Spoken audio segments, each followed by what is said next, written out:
Welcome, Peter. Hey, great to be here. Happy to chat. I love that idea of products that count. I'm going to go against the grain a little bit because for most people that you'd have on this program and folks tuning in, it's all about the product. But for me, it's all about the counting. We'll see. We're going to talk about that. So should I share my deck here and dive right in? Dive on in. We're excited. Let's do it. Okay. You don't see the word product in there anywhere, do you? But of course, I have a lot to say about the product piece, but I want to put it in its proper perspective. Let's start with a little history lesson. Of course, I want to do this real quickly. I want to get to questions and comments because I'm going to say a lot of really unconventional stuff here. So line up those questions and get ready to fire them at me. So here's the way things work with most companies. The way that we achieve growth is through one of two approaches. The main one, the product-oriented one, would be this. Let's produce something awesome. That we are going to be the best. In fact, if I ask every one of you right now, even though your mics are muted, I want you to shout it real loud that what company, more than any other in the world, best embodies this idea. Come on, say it all together with one voice. Let's all say it. Apple. Yes, we get it. Okay. That they've really done a great job of innovation, differentiation. And one could argue that their products aren't necessarily better than others, but they've done such a great job of creating perceptions of quality and expertise. Another great example would be, say, BMW. Because if I ask those of you who pay attention to ads, what's the tagline for BMW? You see an ad for BMW, and at the very, very end of it, what are the words? You're always going to hear the ultimate driving machine.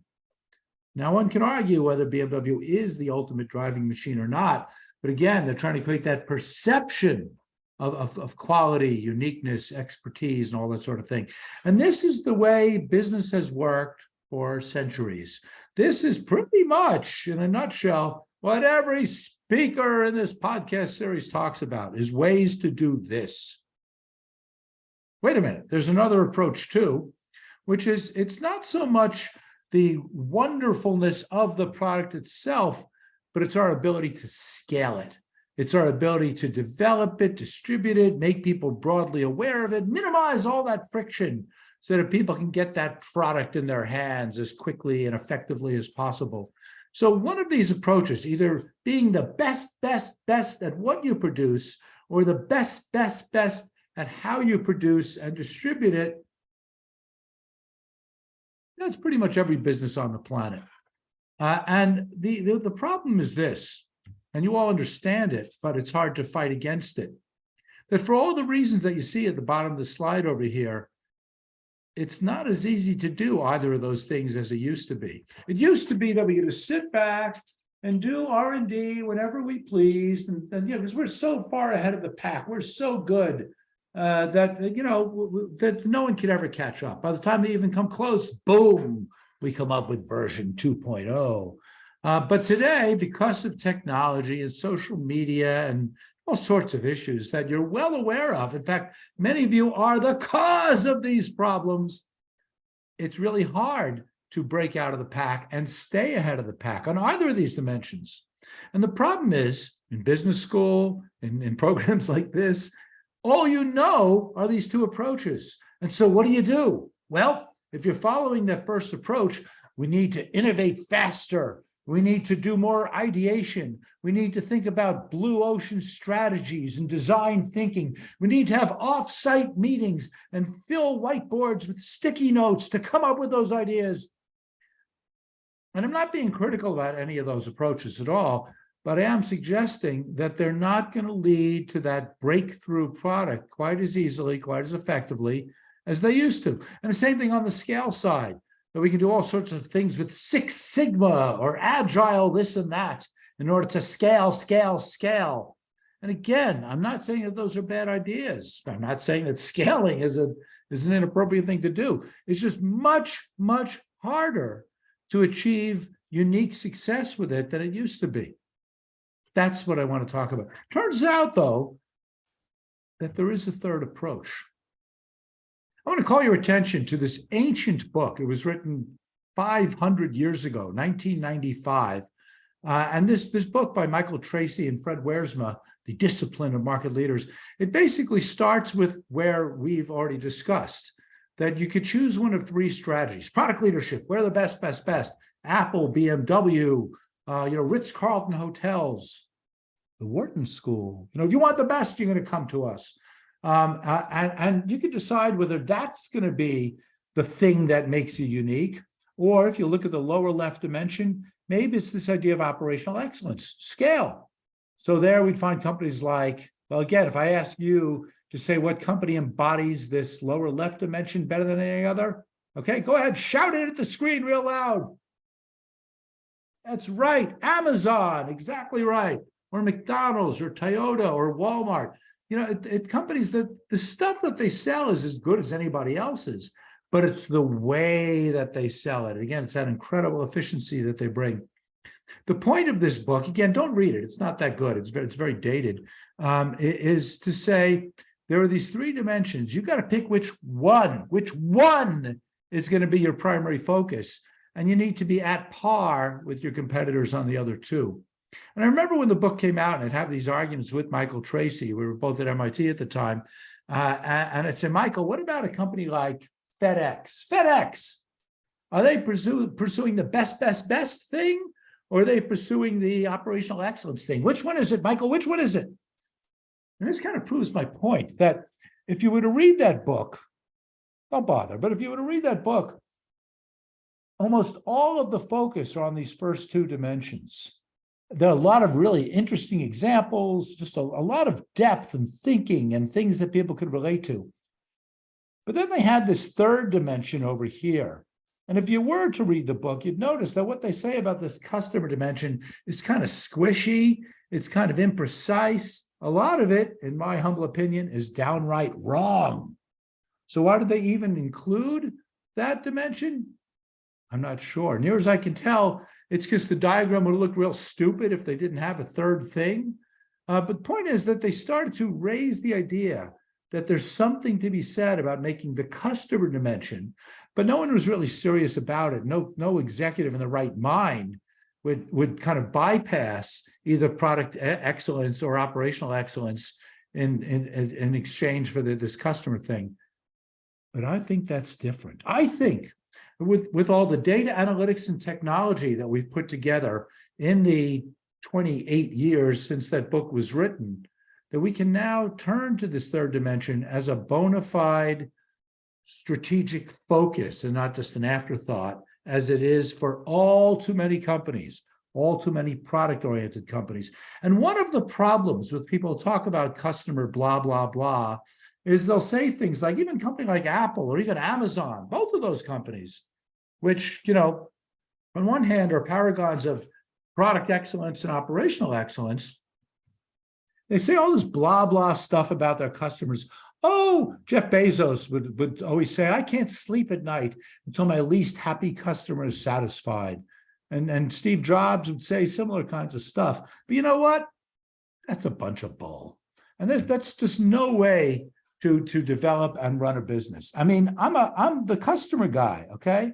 But I'm speaking the truth over here. You can't love all your customers. You can't be every customer's best friend.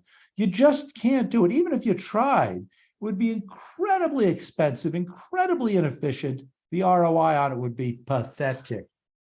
Too many companies live under the mythology that we can acquire as many customers as possible, as cheaply as possible, and then we will educate them. We will transform them. We will turn those ugly ducklings into beautiful swans. But you know what? You can't do that. A tiger can't change its stripes, and a bird can't change its birdness or something. I don't know. At the same time, though, you don't want to aim right down the middle at the average customer, because there is no average customer. The customers are wildly different from each other.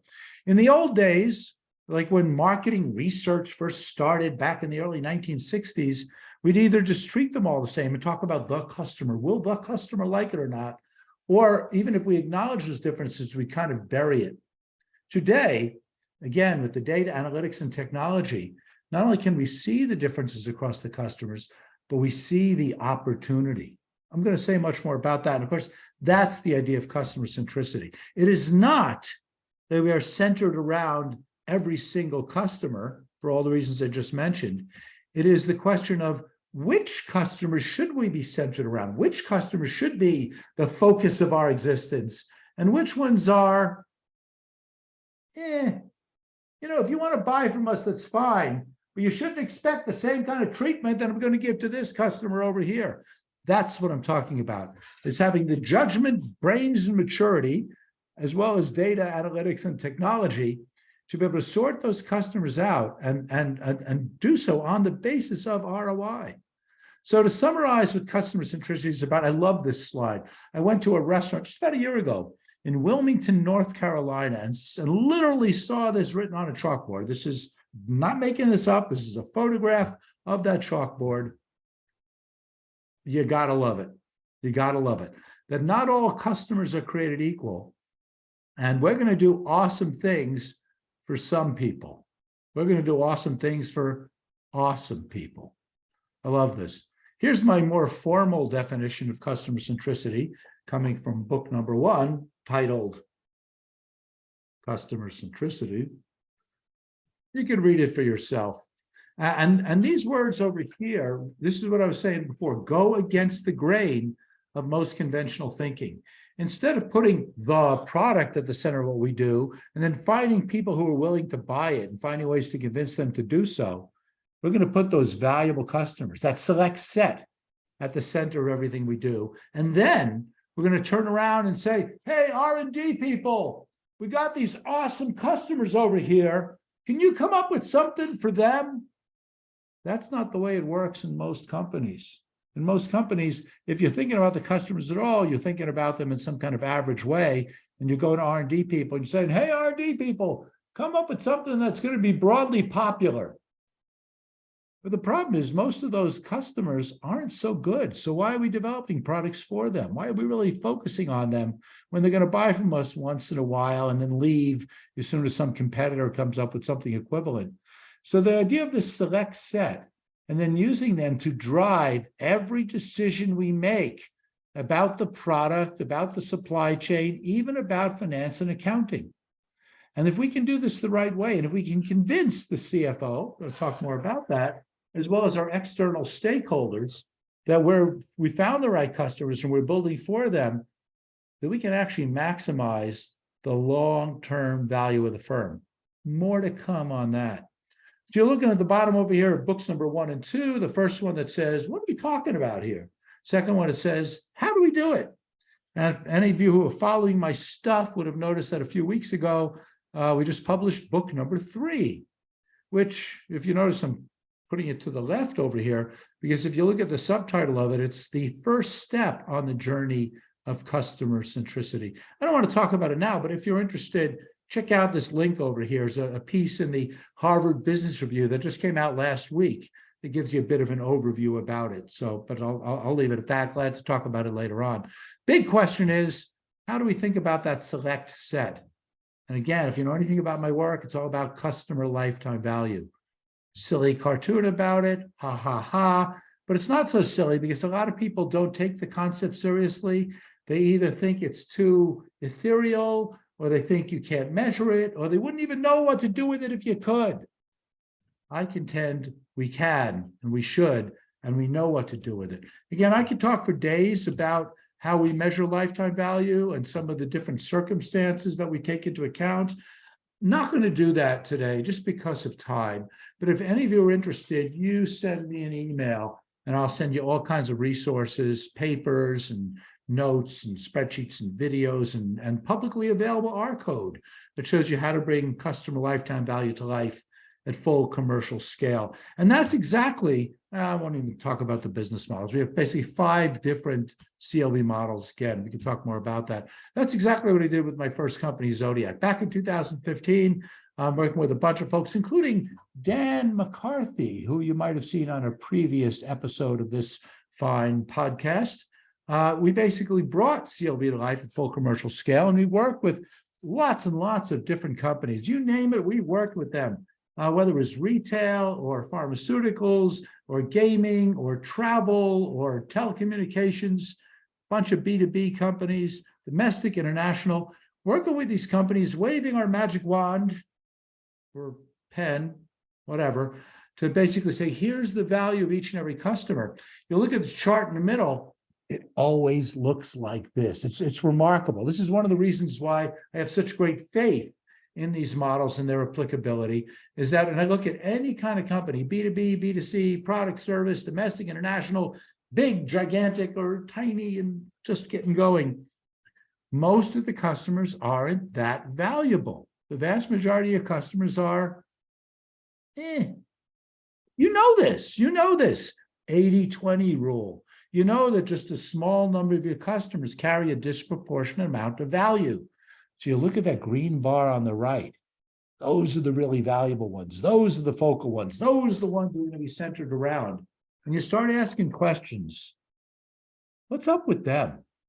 How do they use and talk about our products and services differently than everybody else? What makes them different? How do we tweak our products, develop new ones? How do we work with them and do things for them to make them even more valuable? And how do we acquire more customers like them? If we go back to book number 1, again, the title of it, Customer Centricity. What does that mean? But it's the subtitle that this green bar is all about. Focus on the right customers for strategic advantage. If we can figure out who those customers are, again, if we can figure out what makes them tick, how to enhance their value, extract it from them, and find more like them, we can make more money in a sustainable, defendable, ethical manner. And in this day and age, for all the reasons that I mentioned back on slide number 1, I believe it's actually a more effective strategy that can succeed in the long run. And again, it doesn't diminish the importance of the product. We still need to go to the R&D people and have them develop things that are going to be really appealing to this green bar on the right. It's just that the role of product development and the way they work with other parts of the organization, a little bit different. As you heard, we sold this company to Nike back in 2018, made me very happy. Not only is it a wonderful exit, but if you think about it, Nike is a company doing amazingly well. And so too many companies turn to these ideas of customer centricity out of desperation. When nothing else is working, we're trying the design thinking, we're trying the Six Sigma, nothing's working. What do we do? All right, we'll try the customer thing. Doesn't make me happy. Nike approached all this from a position of strength, and it became even stronger. So it's a great case study, and I could talk for days about it, except our lawyers don't like when I do that. So I won't. I do want to point out, though, that as much as customer centricity focuses on the green bar on the right, those valuable customers, what about all those less valuable ones? Should we fire them? Should we treat them like dirt? No, we don't want to treat them like royalty. We want to have our expectations in line, that we're not going to turn those ugly ducklings into beautiful swans. But at the same time, they do play a valuable role. Why? Because there are so many of them. So I like some of the analogies you can read about on the slide here or in book number 1, if you wish. And the idea is that we need those non-focal customers to keep the lights on, to make payroll, just to kind of make sure that we stay in business another day while we invest in those high-value customers for growth. It's kind of a balancing act that we still need to cater to those so-so customers, just not quite as actively and passionately as we might otherwise do. Now, how we do all of this, not easy. I used to believe that this first bullet point over here, that if I gave you the magic utensil and you waved it, that money would come raining down from the sky, instant success. It's not that easy. Getting buy-in across the organization, having the right corporate culture that will enable you to run and leverage these models and to get everyone to align around them. A lot of companies who is born around the product can't do it. I love this slide over here. This is taken from a book called Designing the Customer-Centric Organization by a guy named Jay Galbraith. If you look at the column in the middle, that's your company. If you look up and down the column, There's nothing interesting. There's nothing new. It's like, duh. What's our most important process? New product development. And how do we measure our success? The number of new products, the market share of those products, the revenue we get from those products. What's the mental process? It's all about divergent thinking. We got this product expertise. We got this product. What can we do with it? What new customers can we bring it to? What new kinds of products can we spin off of it? People, you're looking in the mirror. When you look at the column on the right, you start to see some of the challenges. You start to see why it's pretty tricky to do this. That we're actually going to be focusing on the best customers. The mental process is going to be more about what I was saying earlier with the green bar. We got these awesome customers. What are we going to do with them and for them to enhance their value and acquire more like them? So it's not easy to make this kind of pivot. But one thing along the way that I've discovered, and discovered it years after writing book number 1, is this. Let's not start with marketing and then hope we can win everybody else over. In fact, let's start with finance. And again, I don't want to spend too much time on it because you either saw or you will see the wonderful session that Dan McCarthy gave on this topic, customer-based corporate valuation.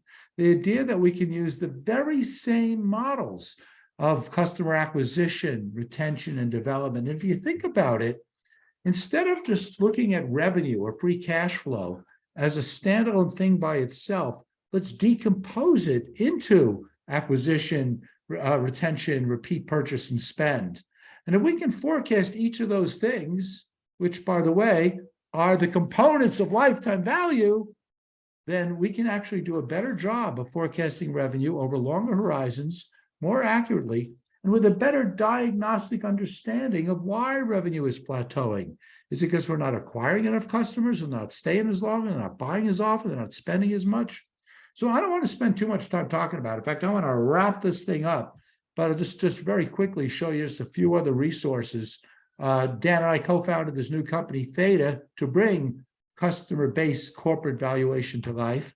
And it's been wonderful to see lots of big companies. Here's a couple of papers we wrote in conjunction with Bain Consulting. Here's a book chapter from a bunch of folks from McKinsey that are touting some of this stuff. Here's a wonderful white paper from the great Michael Mauboussin, associated with Morgan Stanley. I love the title of this piece. This piece tells you a better way to understand the economics of customer businesses, which begs the question, what isn't a customer business?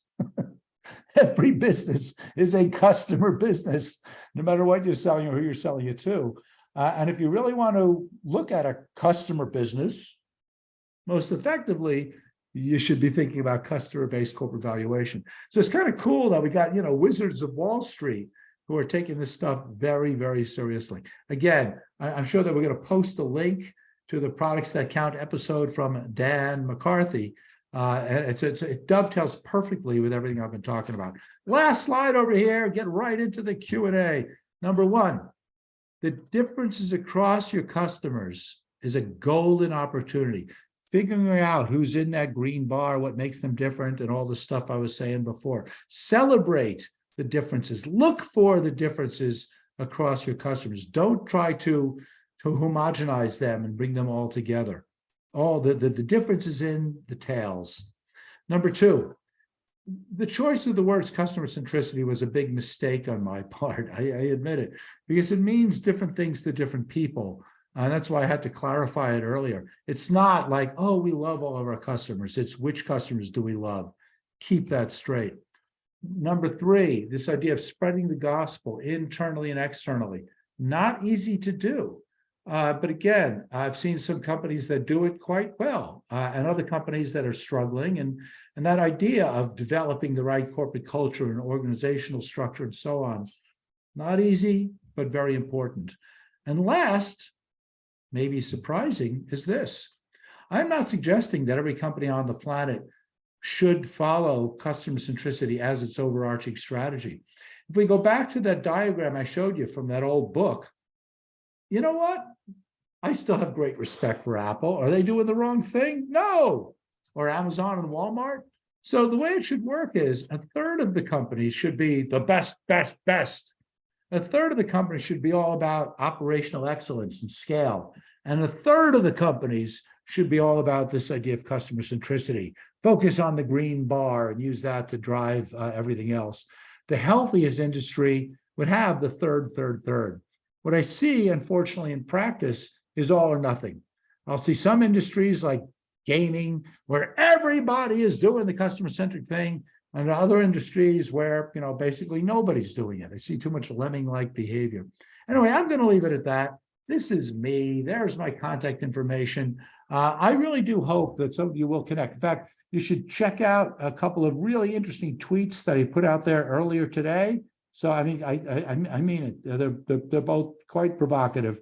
Here's the books you can read, whatever. I'm going to stop sharing right now, and let's get into some Q&A here. Let's do this. Thank you so much. That was incredible and so much fun. You have such a great way of presenting. And I think something that is very true is that previously a lot of companies weren't customer driven. That wasn't even really on anyone's mind. You were definitely way ahead of the trend.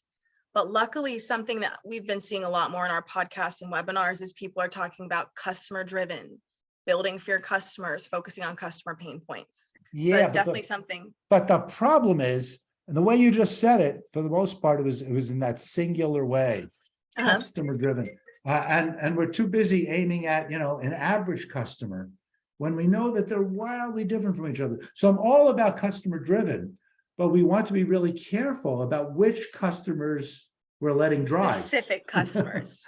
and that often goes against the grain of some of the classic That's a very good product development strategies. That's very true. So that is something that you have that not a lot of people are talking about. Target area, target audience. That's right. And again, too often, a lot of companies do talk about targeting, but first they come up with a product and then they figure out who to target at. Now here we want to flip that script and say, okay, first, who are the best products? And now let's figure out what are the right products to develop with and for them. That is so smart. That is great. Our first question has come in, and it is, how can an organization scale by just focusing on a set of customers? That's a great question, Pranathi. And that goes exactly to the point of the paradox of customer centricity that I pointed out earlier. I have to admit that this question irritated me as I was writing book number one, because if you focus too much on that green bar customer, then several things happen. Number one, it's hard to scale. Number two, you're very, very vulnerable. What if the lifetime value models are wrong? Or what happens if tastes change? Or what happens if there are even better customers out there and we're not even aware of them? So we don't want to put all our eggs in one basket. So if you think about it, taking that paradox into account, we're really going to be two companies at one. For the so-so customers, all those folks to the left who aren't that valuable, but there's a lot of them, we're going to be very much a scale-driven company. It's going to be all about just kind of keeping the cost low. Let's not overdo it. Let's not invest too much in them. But for those green bar customers, it's going to be red carpet, white glove, blue ribbon service. So it's finding that balance between scaling with the so-sos, but really driving growth with the awesomes.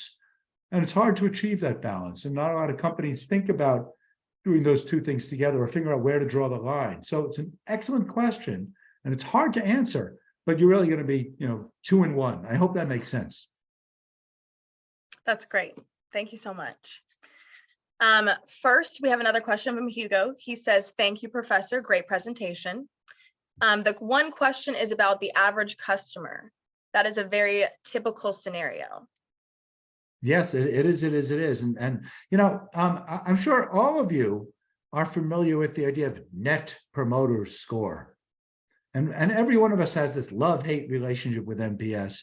I actually tend to be a lover of it, which is very unusual for a marketing professor to say that, because we're kind of born to hate it. If you think about it, a lot of companies go out there and measure customer satisfaction. Or again, they'll measure customer reactions to different kinds of product features and so on. But they always look at the averages. And they say, well, on average, customers like, message A better than message B, or feature C better than feature D. If you think about net promoter score, we never look at the average. What do? We look at the number of promoters. We look at the number of people who love us. It's kind of like the green bar on the right. And then we look at all the people way to the left who hate us, who want nothing to do with us, the detractors. And we look at the difference between the sides of the two groups. So one of the things that really set NPS aside, one of the things that really let it break out of the pack, was that focus on differences instead of averages. But people often forget that, even if they know how it's calculated, they kind of forget its origins and the idea that it itself is a celebration of heterogeneity, just as I'm talking about it. That is very cool. It sounds like you're turning data into insights. That's my job.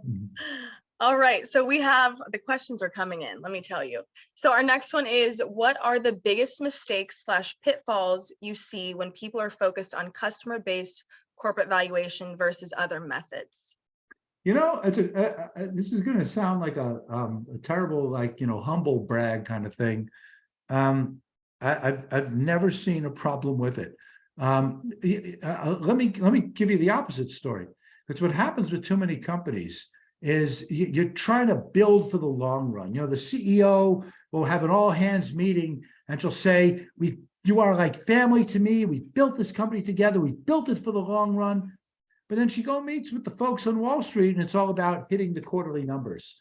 And there's this disconnect. There's this tension. There's this ickiness about it.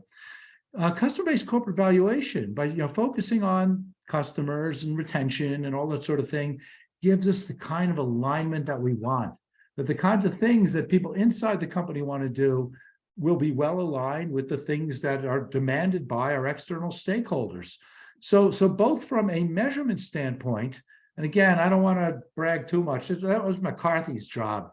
You go to the Theta website, thetaclv.com, and look at some of the case studies that publicly traded companies. Okay, we name names about companies that are overvalued or undervalued, and we're usually right. I mean, almost always. We see the value at a company before Wall Street sees it because we're looking at it the right way. So from a financial standpoint, it works really well. And from an alignment standpoint, it works even better because you can get the people in marketing and the people in finance to be singing from the same page. So not a lot of downsides to it. The biggest downside would be doing it wrong, doing the calculations incorrectly, but claiming that you've gotten it right. And that's kind of my job as a professor, is to try to make those calculations as transparent and accessible as possible. That's very cool. It's like down to a science at this point. Mm-hmm. Okay, next question. How do you measure CLV? Well, I passed by that one slide that talks about the 5 different business models. So there's basically, and that's still a bit of an oversimplification, but if you think about it, there's going to be one way that we'll measure CLV for a pure subscription company. So whether we're talking about Netflix or Slack or Spotify, or if we're talking about a pure discretionary company, again, a hotel or a juice drink or a discretionary cosmetic product. So we're going to have basically different models that reflect the different kinds of relationships that exist between the company and the customers. The 5th one being the hybrid model, something like Amazon Prime or your local gym, where there is a contract, but there are also discretionary purchases. So if you're interested, this is what I do for a living. As I develop these models, I validate them, I communicate them, I share them. So tons of content out there. Go to my website or Dan McCarthy or my other partner in crime, the 2nd author on the newest book, Bruce Hardy. You go to brucehardy.com, tons of resources. Glad to point them out. And Peter did mention that he's going to share those links with me, and I'll make sure that when this goes on our website, which it'll live there indefinitely, tomorrow, that those will be linked there as well. I do want to point out, though, and this is like makes me a terrible person, that as much as I like to share a lot of these resources, and they're really good, when it comes to actual commercial implementation, when it comes to working with companies that have millions of customers, we do have to take the academic code that I'm happy to share and add some bells and whistles and make some changes and figure out ways to scale it. So the stuff I'm going to give you is pretty good, but it's not necessarily the best. It's stuff that will help you learn, that you can reverse engineer it and adapt it for yourself. But there's all kinds of other stuff. And if anyone's interested, I'm happy to even talk about what that other stuff is. But I don't want to lead people on to say that, I'm going to just hand you the ultimate solution. There's still a lot more work to do. That's a really good point, because it's different for a startup versus a company that has, like you said, millions of customers. There's definitely going to be some work that you have to do there. Mm-hmm. Okay, let me make sure I'm getting all the questions. Okay, next one is, how does this approach work when we are working hard on a startup mode, trying to retain the first customer, and we realize sooner that the product features might not scale well with a broader client base? Anand, boom, it's such a good point. You caught me. I should have made this clear myself. I still believe that when you're a startup, it's all about the product. It's all about getting product market fit and everything that you all know. And again, that you've been learning from previous episodes of this podcast. So early on, don't worry about everything I've been talking about. But all I want you to do is start building the infrastructure so that when it comes time, when growth starts to plateau a little bit, you'll be able to pivot in the direction of customer centricity. So start tagging and tracking your customers early on. Start understanding, and not only who bought what, but even what a channel of acquisition. What's the first product they bought from you? What campaign did they respond to? Start developing that CRM system, even if you're not going to do anything with the data for 2 or 3 years. Turns out that the lifetime value models will work super well, even for a startup. But the problem is, those early customers that you're acquiring, those initial cohorts, are not typical. They're usually much better than the later cohorts that you acquire. So you don't want to go too far with this too soon. In fact, we rarely will work with companies until we can get at least, say 10 to 15 quarters of data, until the customer base starts to settle down a little bit. And we've kind of figured out, we now start to know who those best customers are. That's the right time to start, pushing the pedal to the metal on the customer centricity thing. But before then, product. That's absolutely the way to go. Thank you for clearing that up. That's amazing. And we did have some questions come in before, but you're answering those as we go. So it looks like we'll get through this. And just for anyone who's asking questions, don't worry. I see them. I will get to them. Okay, next one in is, I have been drinking your customer centricity Kool-Aid for 3 years now. I've actually been using the concepts and models to value worker bases in the nursing home space. The results have been nothing short of amazing. Have you seen other novel applications of CLV and customer centricity? I love novel application. That's one I hadn't even heard of myself. And so I hope listeners, I don't want anyone to think this is a plant that Zweli, I don't think I've ever met you or spoken to you. But that idea, I love it. And too many companies look at this stuff. Even look at some of the examples that I've come up with. And book number 2 is filled with all kinds of interesting examples. And they go, well, that's different from our company. Our company is unique. And instead of leaning into it and saying, how might this stuff apply to us? They're looking for excuses to say why it doesn't. So, just yesterday, I had a conversation with I don't want to say what company it is, but a boring B2B company that makes, industrial refrigeration equipment. But you know what? They have customers, and not all of their customers are created equal. And so I'm interested in companies where it's not at all obvious that this would be the right way to go. But for whatever reason, desperation or opportunity, you start knocking on the door, you start trying some of this stuff out.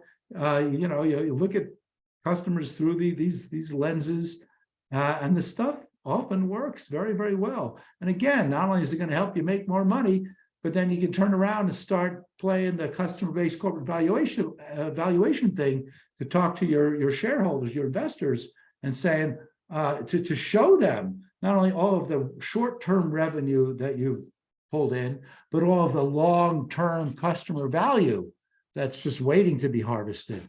Everybody's happy, and that's what I'm looking for. That's great. Thank you so much. Okay, next question. What about customers with contracts versus customers with only a transactional relationship? How do you Yeah. handle the CLV in both scenarios? So in the contractual setting, it's easy for a couple of reasons. Number one, the purchasing occurs on a very regular basis. You pay your monthly or yearly fee. Number two, the amount that you pay is pretty much the same all the time. And number three, we have observable attrition. We know when you leave, you fail to renew your contract, for whatever reason, it's like you're gone now.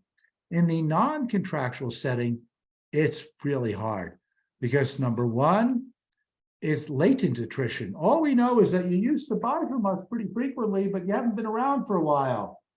But we never know for sure if you're gone or just taking a snooze between purchases. So the retention model is harder.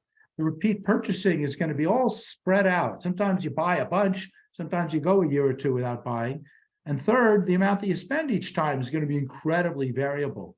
And so in the non-contractual setting, I love that one because that's when we really care about having the right statistical model. We can't take the non-contractual setting, again, whether it's a home improvement store or an airline or a dog walking service or whatever, and we can't just squeeze it into the contractual setting. We have to build a model that's specifically tailored for that business. And that's the main work that I've been doing over these last 20 years. That's the hard problem. That's where a lot of this academic sciencey stuff really starts to pay off. And again, if you're interested, I'll share all kinds of resources about it. I'll be really honest. I didn't even invent the model that we use in that setting. Other people much smarter than me invented it. It's just that I've done a great job of running with it, refining it, popularizing it, applying it. It's a model called the buy till you die model. I didn't come up with the name. We'll say more about it offline. Well, everything good, is built off of something else good. You know what I mean? So you perfected it.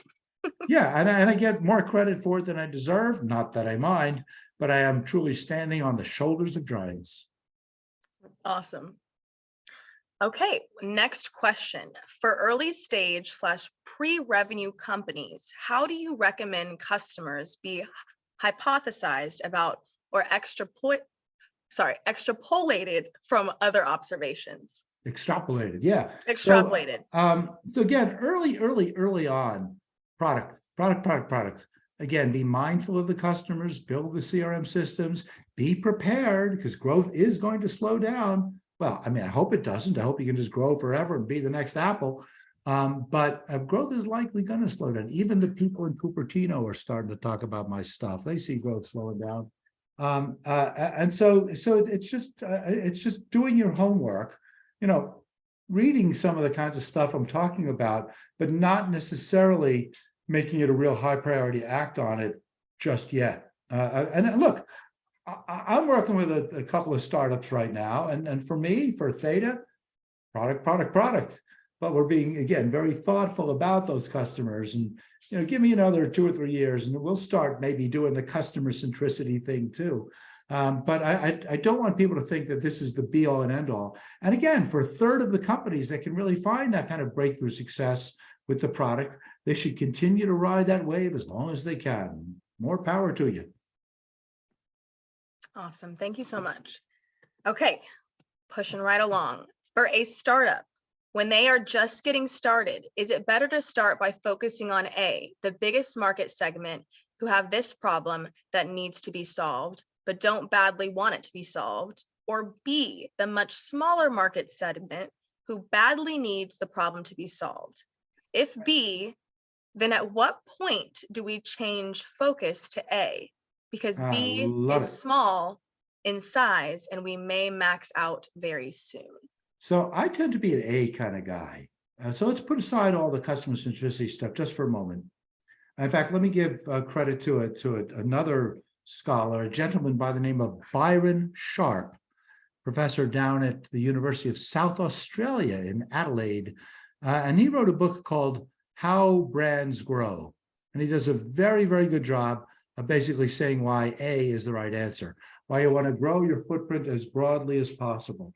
You don't want to nicheify yourself either in terms of the customers you're talking about or the product features that you're emphasizing.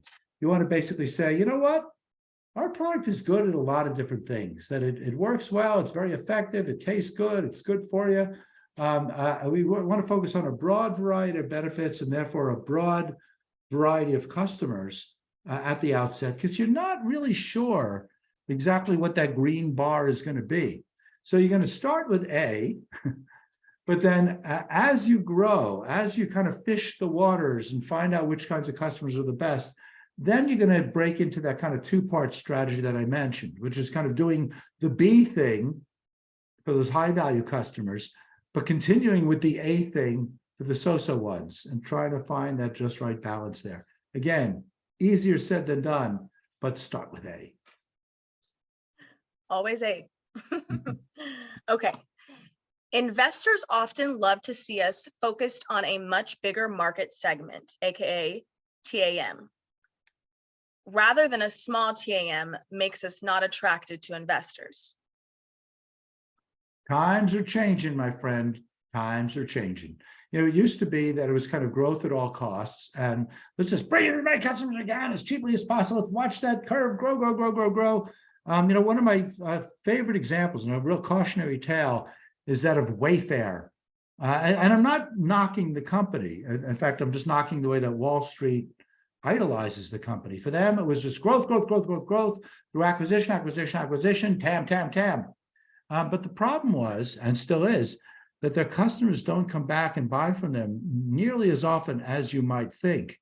And when you look at that overall revenue curve and decompose it into acquisition, retention, repeat purchase, spend, it's a grim picture. And again, if you go to Theta CLV, you'll see a bunch of blog posts that we've written on them. And I think as growth has kind of, or as you know, overall economic growth has slowed down over the last year, and all of a sudden, like value and profitability matters much more. My doorbell's ringing an awful lot because there's just much more sanity now, and let's look for current and future profitability instead of growth at all costs. So I am not criticizing all of those companies. There are some of them who have managed to do the growth thing, but have done so finding good customers. Like as one example, we have a piece on Warby Parker, that they're not fully profitable yet, but their outlook is pretty good, and the unit economics on their customers is much better than that of a Wayfair. So it is possible to find that balance, to find growth, but also finding appropriate unit economics that will lead to hopefully long-run profitability, assuming these companies play their cards right. But yeah, the change that we've seen just in the last 12 months is, to me, it's about time. We knew it was going to happen, and I hope that companies will kind of learn to do things the right way before, you know, reality catches up with them. Amen. All right. Next question. Have you seen this applied in a divesting context to separate niche customers with one biz segment from parent and help negotiate purchase price? Indeed, we've actually through Theta, we've had a couple of projects like that, and some companies, some real big ones that wanted to know, like, what is this division worth, and you know, should we just spit it off because it's just everything else is dragging it down. So I absolutely believe that for any valuation scenario, but that's a particularly interesting one where customer-based corporate valuation can give us that right answer. You know, what is each different component of the overall corporation worth? And therefore, you know, which ones should we focus on? Which ones might we divest? If we have a pool of resources, how should we allocate it across them? So it's a great area where this kind of discipline can pay dividends. Thank you. Okay, last question here, and we do have a couple more minutes if anyone wants to jump in and ask any more. So congrats on customer-based audit. It was a great read. In today's presentation, you discuss heavy and light category buyers, i.e. the 80-20. Do you have a view on balancing marketing investments in reach and/or retention? Oh, I hate that question. Because I wish I could give you a crisp, snappy answer to it. I wish I could say that, you should take your budget and how much you're going to spend on acquisition, retention, development. I wish I could say it's 60-30-10. I'm just making that up. And the problem is, it depends. I hate those words so much, but it's so dependent on, among other things, how effectively the company is already engaging with each of those tactics, as well as the competitive environment, the maturity of the business, TAM, all sorts of factors. I will say this, though, because I don't want to end on such a wishy-washy note. I will say this. Assume that you've done your budget allocation in a reasonably appropriate way, okay, across acquisition, retention, and development. But look, the CEO comes in and says, I'm going to give you another dollar to spend. At the margin, where should you spend that incremental dollar? Acquisition, retention, or development? And for this one, I have a fairly specific answer. In most cases, not all, but in most cases, the answer is acquisition. And it's not just, hey, let's just acquire another customer.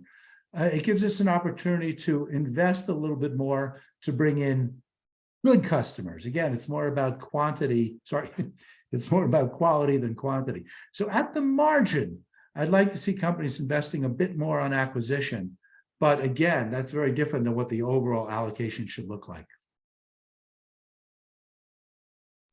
Awesome. Thank you so much. This has been one of our most engaging and interactive Q&As that I think that we have had.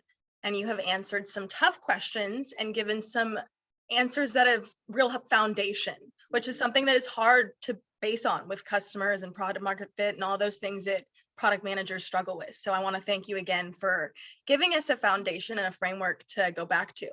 Well, Did you want to give us any last nugget of wisdom before we log off? Any one thing you want to leave the audience with? Don't grow corn in the winter. I love that. Very on topic. No, I've said too much. You have. But I will say, I did. You were insulting me? No, I'm sorry. Banter. But I really am happy to keep in touch. I think you can tell I'm very passionate about this stuff, and it's changing all the time. I myself have learned a lot over the course of doing the research, writing the books, learning from companies, and seeing some interesting applications and best practices. And even though more and more companies are moving in this direction, it's still a tiny minority. Most companies are still all about product. I do believe that 20 years from now, we'll finally reach that 1/3 balance, but we're not even close. So we're all in this journey together. And that's why I'm really happy to keep talking to you and to everybody else. Awesome. Thank you so much. And again, to our audience, this will be on our website tomorrow. Again, follow Peter on Twitter. He has great nuggets, LinkedIn, any social media. And y'all have a wonderful rest of your Wednesday. Thanks again. Bye now.